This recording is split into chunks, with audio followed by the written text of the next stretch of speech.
Hi you guys, and welcome to another episode, and thank you for joining us. And today I've just come back from the garden centre where I treated myself to a lovely gift, which is a lovely parasol for this little table here out in the courtyard. I do have some lovely Indonesian ones, but they're fabric and they kind of get destroyed in the rain, so we kind of have to take them in and out on a daily basis. However, this one is really pretty. I hope you'll agree. And for today I am going to be doing a very simple flower display for spring, just to get us in the mood of spring. And I'm also going to be making a delicious chocolate luxury chocolate fudge cake for you. Very, very simple. And anyone would think you're an expert making it. So I hope you'll come along and enjoy that with me. And let's get this out and I can show you what it looks like. And we'll get it set up onto the table. I just liked it when I saw it, so I thought, Nikolai needs to treat himself every once in a while. Oops.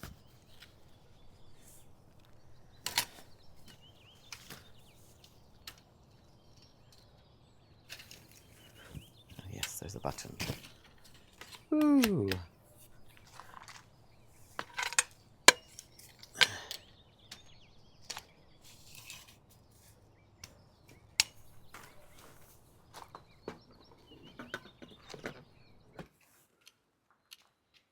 And so, folks, how pretty is that? I think it's very cute. I hope you'll agree.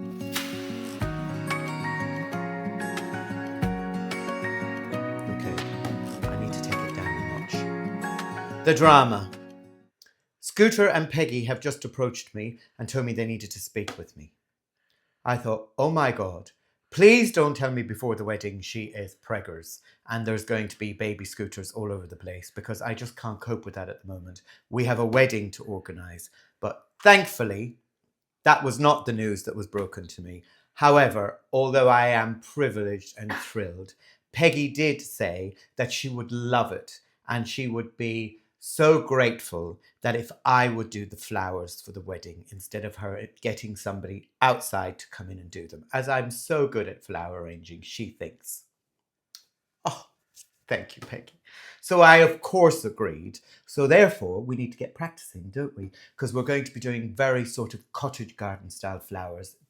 They haven't announced that yet, but I'm telling them that's what they're having, because I'm going to be the one doing the flowers. So I'm going to just do a little simple flower display as it's spring and I want to cheer myself up and make myself in the mood for to get out and do some gardening tomorrow, because I really need to get started on that garden. So vase with some cold water. I've got some nice tulips and I've got some lovely fuchsia pink roses because I just really fancy the colour of them.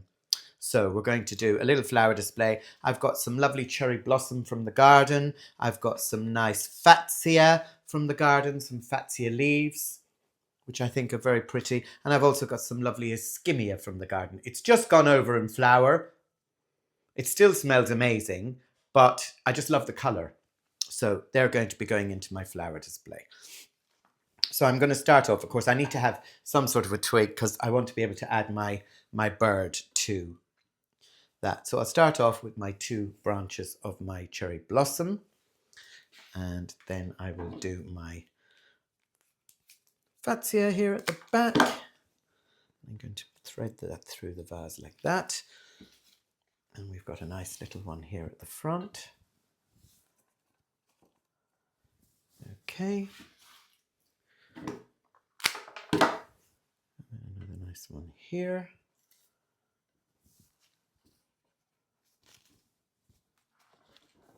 Wants to go the opposite direction, so we'll put it that way. That's it. Okay, and some skimmia.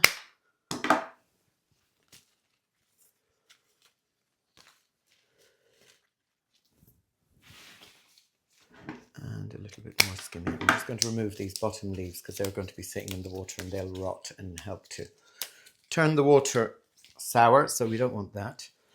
So, okay, now we'll start off with some tulips. I've just got these beautiful sort of burnt orange tulips. So again, remove the bottom leaf, give them a fresh snip, and start popping them into your vase. All different directions. You don't need all that extra foliage.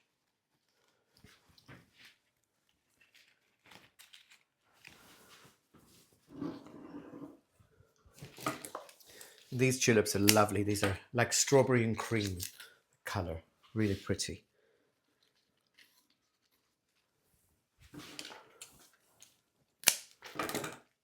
Tulips always remind me of springtime. The garden is full of them at the moment, so... And now the finishing touch. Just the little bird, just to... That's it. Okay, so now he's looking down. And that's our very simple 3-minute, 4-minute flower display. And I think that looks very pretty and very spring-like and almost as handsome and as beautiful as the man standing behind the vase. Isn't that right, Scooter? Of course, Scooter agrees with me. So there you are. Now, let's head off to the kitchen and make that delicious chocolate. But my belly's rumbling. I'm hungry. Okay, you guys, so now on to what Chris claims to be his favourite, which is chocolate fudge cake, although so is carrot cake, ginger cake, cheesecake, all of them, they're all his favourites. But anyway, he begged me to make another chocolate fudge cake for him for his visit here to the house, so I said I would. And I asked him, would he like me to decorate it fancy? He said, no, I want it very simple for our audience out there, so keep it simple and I can do my fancy decorations and my swirls and curls for another cake. So, okay, we're going to keep it simple. This is the simplest chocolate cake you'll ever make. And you can make it in many different forms, but I'm going to keep it very simple and I'm taking the guessing work out for you. So, let me go through what you need. First of all, you need to preheat your oven, and I will list below the temperatures for you for your oven.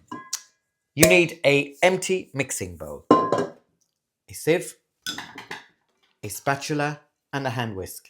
That's it for this part of the cake. For the icing, you'll need an electric mixer, just a handheld one. You need your cake tin. Now, when I'm making this for a party or a special occasion, I'll very often do it in a square tin, and I'll do 2 and sandwich them together and fill on the top. But I find just for handiness sake and to take the guesswork out for you, because when I first started out, always my cakes were raw in the middle. Never quite could manage to get the cake cooked in the middle. And I reckon this is my saviour, a bundt pan cake tin, where they've taken that out for you because they've taken the middle out. I also find it much easier to slice if you're having a children's party or whatever. So a bundt pan, this is called. They're readily available. And all I've done is I've oiled this with a little bit of vegetable oil and just spread it around the inside of the tin. That's all you need to do with that. Then, for our ingredients. So, for our dry ingredients, we need 175 grams of self-raising flour, which I'm going to pop into the sieve right now. And then we also need 2 tablespoons of good quality cocoa powder. Any cocoa powder, but I always try to get the best quality cocoa powder because it is a chocolate cake after all, and that's the main flavour. In there, I have put 1 teaspoon of bicarbonate of soda, not baking powder, bicarb of soda or bread soda, and I've put 1/2 teaspoon of salt, and that's all going in there with the flour to be sieved together so that there's no lumps. Okay, and then we've also got, let me just check here what we've got. In this bowl, we've got 150 grams of caster sugar. So the first thing we'll do is we'll sieve our flour and our cocoa powder, a bicarb of soda, and our salt all together into the bowl. And you will see there is some lumps of cocoa in there. So I'm just going to literally push them through the sieve. I've done it, Chris, they've gone. Okay, so then what we need to do is we need to add our caster sugar, okay, or normal sugar, and just give that a whisk just to combine. Okay, then you will need 2 large eggs. These are both free-range eggs from my friend up the road. And then in this jug, in my wet ingredients, I have 150 mils of vegetable oil, 150 mils of milk, 2 tablespoons of golden syrup, and I have 1 tablespoon of instant coffee, which I've dissolved in a tiny little bit of boiling water, and I've added it in here to cool it down. Okay, and you just want to stir those ingredients until they're all combined. Okay, Once you've done that, get that golden syrup off there. You need to crack in your 2 eggs into your bowl. Remember what I said to you before. Crack them into your bowl first, check that they're all good to go, and then into your mix. And that's 2 nice large eggs, and they're good to go in there. Okay, swig of tea. That's a nice cup of tea, Chris. Okay, combine your eggs first of all with your ingredients, your dry ingredients. And once you've combined your eggs, you can then add your wet mix all in there and get your golden syrup out of there. Okay, and then you just want to combine these together. So you want to whisk them so that there's no lumps. Okay, you don't need to over whisk this. It will all just come together when it's in the oven. So just combine it so everything is combined and there's no big dry lumps of flour in there. Okay, now that that's all combined, you just need to pour all of that into your tin.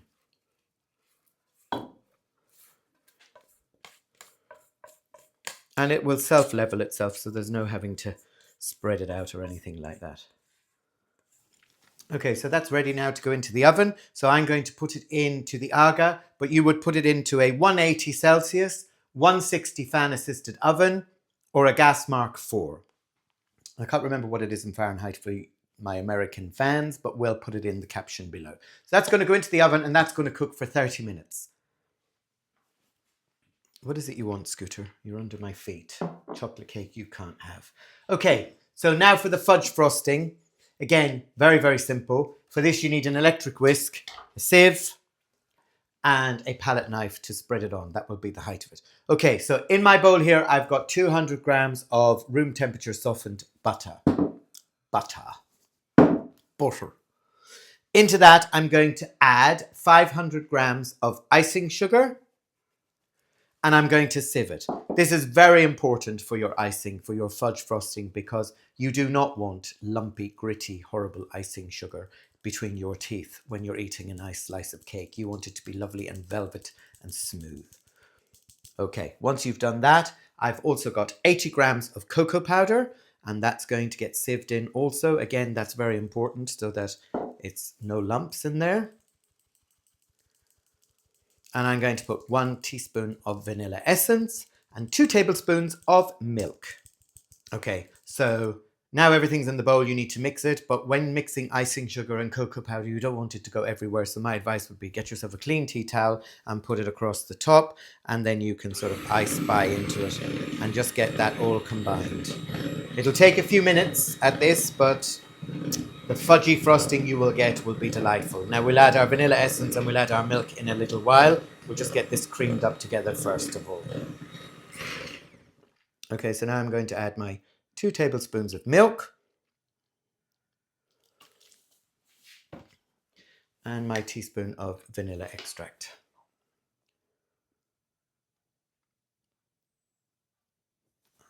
Okay, and I'm going to continue on mixing.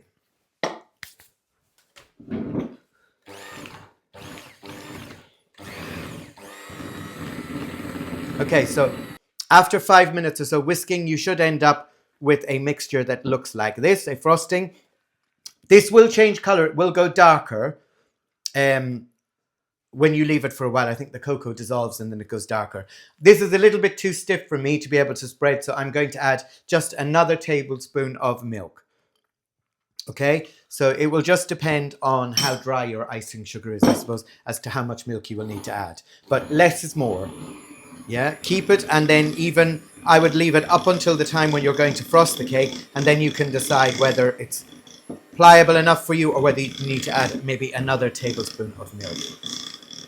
So far that's had 3 tablespoons of milk, and it looks to me to be perfectly fine. Now, like I said, it will change color. It will go a bit darker, richer, as the cocoa powder dissolves. So just get all your loveliness off those whisks. Try not to skite it all over Chris. Okay. Okay, you guys, so time to get finishing touches on this delicious, moist, velvety chocolate fudge cake. Cake has been out of the tin, it's gone completely cold, and you must make sure it goes completely cold before you try to ice it with the fudge frosting, or otherwise it will melt because it's butter based. So let's remove that. Our icing is here. Let's just give it a quick stir to get it all combined again, and then just nice and generously give your cake a wonderful frosting. Now, you can, if you like, if you're brave and you want to cut this in half and put some frosting in the middle, but I really don't believe it needs it. I think just give a really good generous layer of frosting around the outside, and then you're good to go. And I have it on my cake turntable, which I've always had. It's been in the cupboard here for years, but I never quite took it out. And today I just thought, why don't I just take it out? Chris actually said to me, would you like your pretty blue and white cake stand? He thought I was going to be presenting it on this. He goes, this one's quite good because it turns around. I said, yeah, that's the whole point. Okay, and so then just get inside your circle as well with your fudge frosting.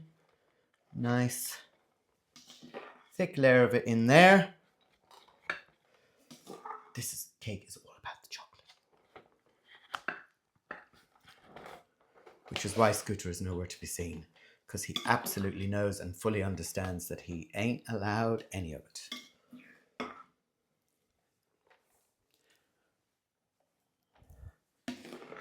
So just carry on. Now, if you want to make it smooth, or you want to do swirls, or you want to drizzle some white chocolate over this, you can do whatever you like. Chocolate curls. Chris said he wanted it simple and plain, so that's what we're giving him. Simple and plain. Okay, folks, there you have it.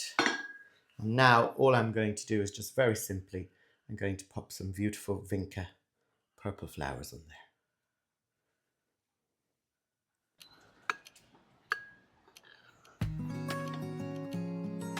Chris, would you like a big piece or a small piece? Okay. What are you looking at, Scooter? You're not allowed any. I'm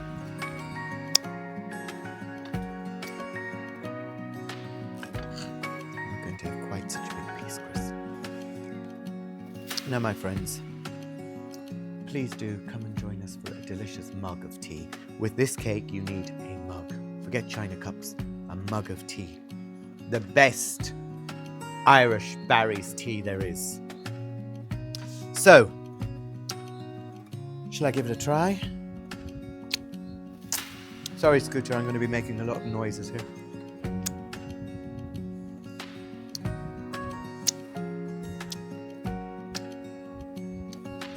Thank you for watching. Please do try and make this cake. And let me know if you make it and how it turned out. And what your friends all thought of you after it. You know, this cake could even make you fall in love. That's how passionate I am about this cake. I don't know what happened to me, but anyway.